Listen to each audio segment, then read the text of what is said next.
Құрметті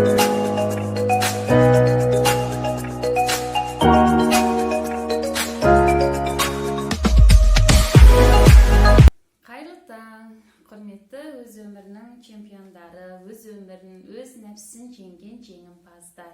Бүгін мен сіздерге өзімнің білгеніммен бөліскелі отырмын.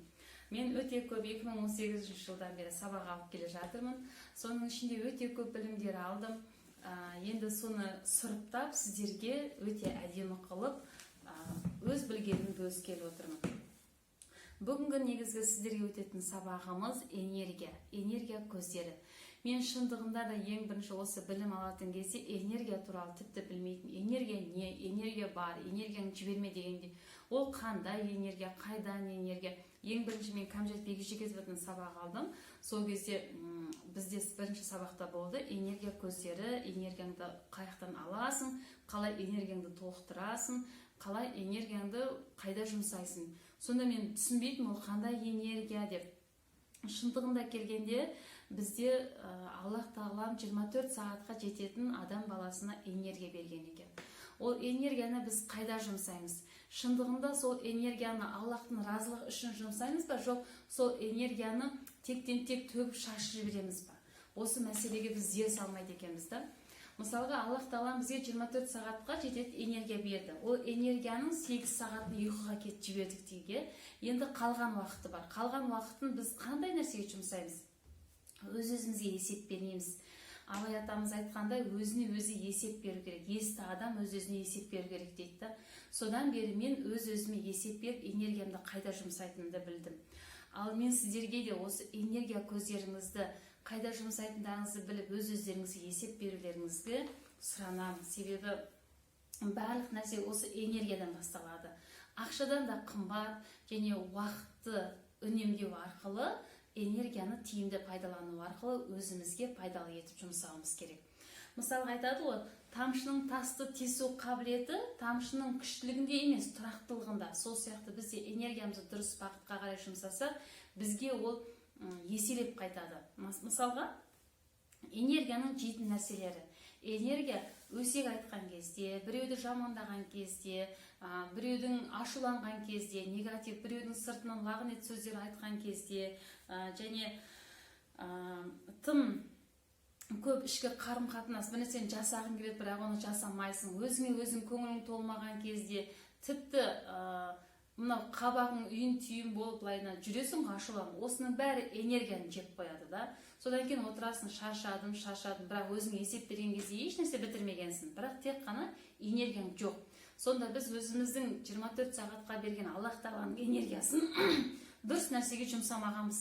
Соның есесіне келіп, біз бір күнге есеп берген кезде ешқандай Аллахтың разылығы үшін жасай пайдалы іс жоқ, өзіміз үшін пайдалы іс жоқ, ешқандай да пайдалы іс болмай қалады. Сол үшін дәл бүгінгі кезден бастап өздеріңіздің энергияларыңызды есептеңіздер. Мен энергияны қайда жұмсап жатырмын? Энергияны не істеймін? Мен энергияны қайдан алады екен? Өздеріңізге жазыңыздар. Мен энергияны қайдан аламын? Мен энергияны қайда берем? Шындығында келгенде, мәселен, энергия алатын көздер өте көп. Таңертең ерте тұрдыңыз, таңертең бізде Аллах тағалам таңертең рызық несібені жаңағы таңертеңгі дұға қайтарылмайды, таңғы дұға ет деп айтады. Сол таңғы ерте тұрған кезде сіз энергия көзіңіз өте көп болады. Себебі ерте тұрған кезде адамның организм бәрі оянады екенде, тірлікке істеуге дайын болып тұрады. Денесі де, бүкіл миы да, барлық есте сақтау қабілеті, бүкіл организм Аллах тағала дайындап қойған ерте. Ал бірақ біз өзіміздің нәпсіміздің құлы болғандықтан бүкіл организм, миы дайын тұр, бүкіл білімді аласын, барлығын дайын тұр, бірақ біз нәпсіміздің құлы болып кетіп, ұйықтап жата береміз, сағат 9-да, 8-де бірақ тұрасың, содан кейін барасында ешқандай энергия аламайсың, шаршайсың. Себебі сенің миың оянды, организмің оянды, олар жұмыс жасауға дайын болып тұр, ал сен ұйықтап жатсың. Одан кейін энергия шаршайды. Өзің тұрасың, шаршап тұрасың, одан кейін өз-өзіңнің көңілің толмай, тағы да бүгін кеш тұрдым, жаттығу жасамадым, тағы да өзіңе көңілің толмайды, таң намазын оқымадым, тағы да көңілің толмайды, одан да ерте су ішуің керек, жүгіруің керек. Сен барлығын біліп тұрасың, саналы түрде азанда ерте тұру керек екен, азанда жүгіру керек екен, таза ауада біраз жүріп келу керек екен. тағы да мынау энергия дұға ету керек екен, зікір айту керек екен, бәрін біліп тұрасың. Балаңды ерте тұрғызып, оны да жаңағы жаттығу жасатуға, намаз оқуға үйрету керек екен, бәрін саналы түрде біліп тұрасың, бірақ оны жасамайсың. Жасамағаннан кейін сенің энергияң кетеді. Іштен сен өз-өзіңе көңілің толмайды, іштен өз-өзіңді жейсің, неге ерте тұрмадым, неге осылай жасамадым, неге осындай тірлік істемедім, неге адамдардың жасаған адамдар жасай алады ғой, неге мен жасамадым дейсің да, өзінен өзің көңілің толмай, өзің энергияңды өзің жеп қоясың. Сол үшін де әсте дейді, бірте өздеріңіздің ерте тұрып дағдылануымыз керек. Жаңағы энергияның бір алатын көзі, энергияны толықтырып отыратын көзі бұл ерте тұрып, ерте тірлікке айналысып кету, ерте тұрып білім алу, ерте тұрып дұғалар етіп, зікір айтып, намаз оқу. Бұл сіздің күні бойы өте жақсы жүруіңізге, күні бойы сергек жүруіңізге, күні бойы энергияңыздың өте толық болып жүруіңізге бірден бір септігін тигізеді. Себебі Аллах тағалам таңертең сендер дұға етіңдер, дұғаларыңды қабыл етемін. Таңғы дұға қайтарылмайды. Таңғы береке өте таңғы берекенің кереметтілігін өте көп айтады. Сол үшін тек өздеріңіз ғана емес, өздеріңіздің отбасыларыңызды ерте тұрғызып, таң намазына тұрғызып, және оларды жаттығу жасатып, оларға да осыны үгіт насихат айтыңыздар. Энергияның көбейту жолы бұл ерте тұру, ерте жаттығу жасау, ерте тұрып су ішу. Яғни энергияның толтыратын жолдары көп, соның ең басты көзін айтып жатырмын, ерте тұру. Жаттығу жасау, яғни сіз азанда ерте тұрдыңыз, сол кезде 20 минут жаттығу жасасаңыз, сізге күні бойы энергияңыз, яғни машинаға май құйып қоясың ғой, май құйған кезде сенің күнімен жүресің, сол сияқты сіз де таңертең жаттығу жасадыңыз, дұға оқыдыңыз, намаз оқыдыңыз, зікір айттыңыз, су іштіңіз, тағы да білім алдыңыз, жаңағы тамақ жасадыңыз, осының бәрі сіздің күнімен жүрген энергияңызды май құйып қоясыз деген сөзді. Одан кейін тағы да энергиядан толықтыратын жағдай бұл табиғат аясында серуендеу. Қандай болса да сіз аптасына бір рет болсын табиғат аясында серуендеу, өзіңізбен өзіңіз болғаныңыз жақсы.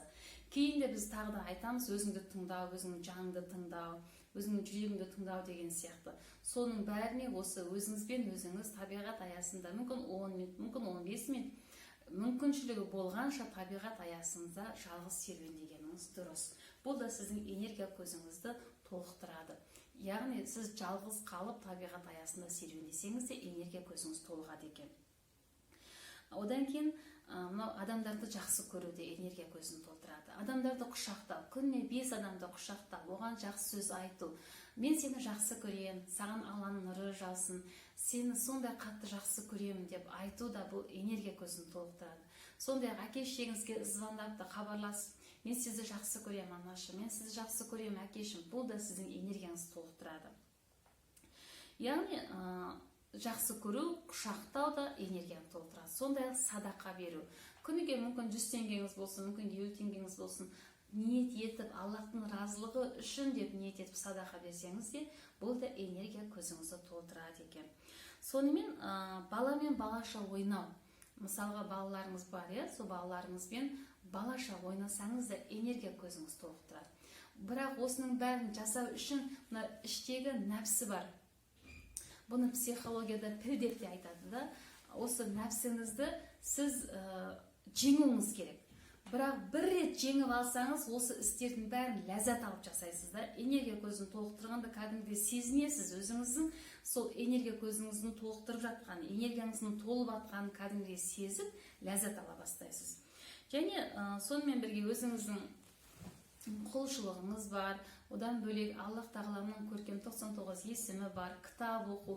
Яғни сіз өздеріңіздің не жасасаңыздар, энергия көздеріңіз толғады, не жасаған, қандай іс жасаған кезде энергия көздеріңіз төмендейді. Осыны білулеріңіз керек. Яғни әр адам өз өмірінің қожайыны, өз өмірінің қожайыны болу үшін адам өзіне өзі есеп беру керек. Адам өз өмірінің қожайыны болу үшін өзінің ең бірінші Аллах тағаламның берген энергия көзін дұрыс нәрсеге жұмсап жатырмын ба, дұрыс нәрсеге жұмсамай жатырмын ба? Біз әрбір нәрсе үшін сұраламыз, уақыт үшін, минуттар, секундтар үшін Аллахтан сұраламыз. Аллах бізге энергияны да, уақытты да, бізді бақытты өмір сүру үшін берген. бізді осы өмірде және бақытты өмір сүріп және келесі өмірге ақыретімізге де өте көп сауаптар жинау үшін бізге энергия көзін берді және уақытты берді қадірлі. Бізге ақшадан да ең бірінші осы уақытымыз бен энергиямыз ең бірінші қадірлі. Сол үшін де барлықтарыңыз осы өздеріңіздің энергияларыңызды, уақыттарыңызды текке жұмсамай, екі дүниенің бақытын алу үшін жұмсаңыздар. Аллах тағала біздің бақытты болғанымызды қалайды. Біздің бақытты өмір сүргенімізді қалайды. Сол үшін де бізге күш-қуат берді, жігер берді, қайрат берді, білім берді, сана берді. Біз солардың бәрін дұрыс пайдаланып, ненің дұрыс, ненің бұрыс екенін біліп, өз уақытымызды тиімді пайдалануымыз қажет. Және осы энергияның көздерін өте ұтымды пайдалануымыз керек. Мынау ағзада су көп болған кезде де энергия көзі толығады екен. Сондай адамдар үшін дұға етесің ғой, бауырдың бауыры үшін жасаған дұғасы қабыл болады. Ата-ананың балалары үшін жасаған дұғасы қабыл болады. Дұға жасап атқанда енді бір энергия көзі толғады, сен рахаттанасың және енді қуаттанасың. Аллахқа қарай құлшылық жасаған сайын сен энергия одан сайын толыға бастайды және кез келген істі жасап тастайсың. Әрине ол ауыр, өзіңе зиян келтіретін іс болмау керек. Өзіңнің шаман келетін істерді жасай аласың. Және де ең бастысы екі дүниелік бақытыңды жинайсың. Сонымен мен сіздерге бүгін энергия көздері туралы толықтыра айттым. Және өздеріңізде энергияны қалай толықтырамыз, энергия деген не екенін сіздер біліңіздер. Мына өмірде барлығы алма кезек. Сіздер біреуді жамандасаңыздар, энергияңыз кетеді және сіздің энергияңызды басқаларға беріп жібересіз. Өзіңіздің, сіз азанда, айтайыншы, 100% энергиямен тұрдыңыз, 100% болды. Сотқы сияқты 100% болды. Сіз енді осыны дұрыс жұмсамай, алдыңыздан біреу шықты, анау жаман, жаман өсектейсіздер, кетті 30%. Тағы да біреу шықты, осындай, коронавирус деген бәле болды, осындай, бекерден бекер жұмсадыңыз, кетті ол да. Одан кейін балаңыз келді, балаң, осы бала оңбаған, осындай, кетті. Қараңыз, сіздің осылай әркімге айтам, одан кейін тағы да бір қызыңыз кетті, осы сен жұрттың қыздарынан, сен құндайсың, сен сондайсың, кетті. Енді қараңыз, кешке келдіңіз, сіздің 10% қалды. 10% тамақ ішесіз, зорға барып тамақ ішесіз, барып сылқ етіп құлайсыз. Шаршадым. Әрине сіз шаршайсыз. Сіз 100% болған энергияны толықтырып отырғызған жоқсыз. Сіз тек қана жұмсадыңыз. Біреу келді алдыңыздан өсек айтты, біреу келді алдыңыздан коронавирус туралы айтты, зарлады, ойбай сіз де зарладыңыз. Біреу видео жіберді, WhatsApp-тан ашып көрдіңіз, айбай, немене жіберген дедіңіз. Осылай сіз 100% өзіңіздің Аллах тағалам сізге екі дүниенің бақытына жинау үшін, екі дүниенің рызық несібесін жинау үшін сізге берген энергия көзін сіз бардыңызда болмайтын нәрселерге, сіздің шамаңыз келмейтін, сіз ешқандай оған әсер ете алмайтын нәрсеге жұмсадыңыз. Шындағында сіз әсер ете аласыз ба біреудің жаман екеніне? Онау жаман, сіз әсер ете алмайсыз. Одан сіздің энергияңыз кетті. Сіз әсер ете аласыз ба коронавирусқа? Әсер ете алмайсыз, тек қана дұға етіп қана сіз көмектесе аласыз. Сіз әсер ете аласыз ба тағы да бір ситуация, осындай жаман, мынандай жаман, немесе бір телевизордан көресіз, ойбай осындай болыпты, оған сонда еш нәрсеге әсер ете алмаймыз. Біз тек өзімізге өзіміз ғана әсер ете аламыз. Өз өмірінің қожайыны деген сол. Аллах тағалам саған берген өмірді сен өзің қожайын болып керексің. Аллах тағалам саған берген өмірді сен өзің бақыттап отыру керексің. Әрине тағдырыңда жазылған, бірақ сен өзіңнің ары қарайға әрбір сәт сайынғы шешімдерің арқылы өзіңнің өмірінің қожайыны болуға мүмкіншіліктерің өте көп. Және өз энергияңды өзің қалыптастыру керексің. Осымен мен бүгін энергия туралы сабағым аяқталды. Энергия көздеріңізді толықтырыңыздар, сақтаңыздар. Және сіздерге тек қана жақсылық тілеймін. Өздеріңіздің энергия көздеріңізді үнемі толықтырып, Аллах тағалам берген мүмкіншілікті өте жоғары деңгейде пайдаланыңыздар. Рахмет.